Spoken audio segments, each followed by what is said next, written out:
এই WhatsApp guys, this Abdul, welcome back my new daily lifestyle blog.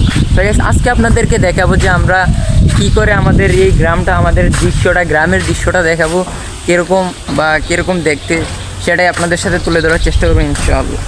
তো guys, এই জায়গায় দেখেন, আমরা এই জায়গায় ফুটবল খেলি, ঠিক আছে? ছোটো থেকে বড় হয়েছি এই জায়গায় খেলাধুলা করে। এই দেখেন পাশে কবরস্থান, মাঝে মধ্যে কবর উপরে বল টল পরে হালকা পাতলা আর কি। আর এই জায়গায় দেখেন, এই ছোট্ট মাঠটার ভিতরে খেলি, ঠিক আছে? কোনো দিন চারজন করে 8জন খেলি, কোনো দিন 6জন করে 12জনও খেলি।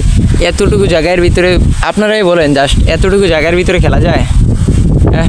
আর এই দিক দিয়েও ভাঙ্গা, মেঘ আসলে মনে করেন, বৃষ্টি আসলে এই দিক দিয়ে পুরা তলিয়ে যায়। এই জায়গাটা পুরো পানি হয়ে যায়, ঠিক আছে? তো কী আর বলবো, এভাবেই চলছে আমাদের জীবন। আর এটা হচ্ছে গুমতি নদী, ঠিক আছে? অনেকেই তো নাম শুনছেন, গুমতি নদী। এই জায়গায় আমাদের কবরস্থান। আর এই দিক দিয়ে হয়েছে আমাদের বাড়ির দিকে যায় রাস্তা, এই রাস্তাটা দিয়ে যায়, এইভাবে সুজা। কী আর বলবো ভাই, এটা হচ্ছে আমাদের চর, ঠিক আছে? জাস্ট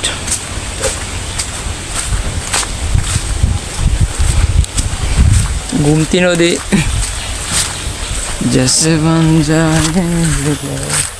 কি আর বলবো ভাই, একটা সাবস্ক্রাইব আর একটা লাইক, এটাই আপনাদের কাছে চাওয়া, আর কোনো কিছু চাওয়া নেই। এই যে দেখেন, দেখেন ট্রলার এসে রয়েছে, এই দিক দিয়ে বালু নেবে, এই কারণে ট্রলার আসছে। আর এই দিক দিয়ে আমাদের চরে যাওয়ার রাস্তা ছিল, কিন্তু ওই কিছু মানুষ মাটি কাটার ফলে এই জায়গায় আর যাওয়ার কোনো রাস্তাই নেই। এদিক দিয়ে সোজা একটা রাস্তা ছিল, কিন্তু মাটি কাটা জায়গাটার পুরো খারাপ বানাই লাইছে। এই দেখেন, আমরা এই জায়গায় গোসল করতাম, কিন্তু এই জায়গায় আর গোসলও করা হয় না। প্রায় হয়ে যাবে 1 বছর যাবত এই জায়গায় গোসলই করা হয় না। এদিকে দেখেন আমাদের চরের, জাস্ট কি আর বলবো ভাই, অবস্থা।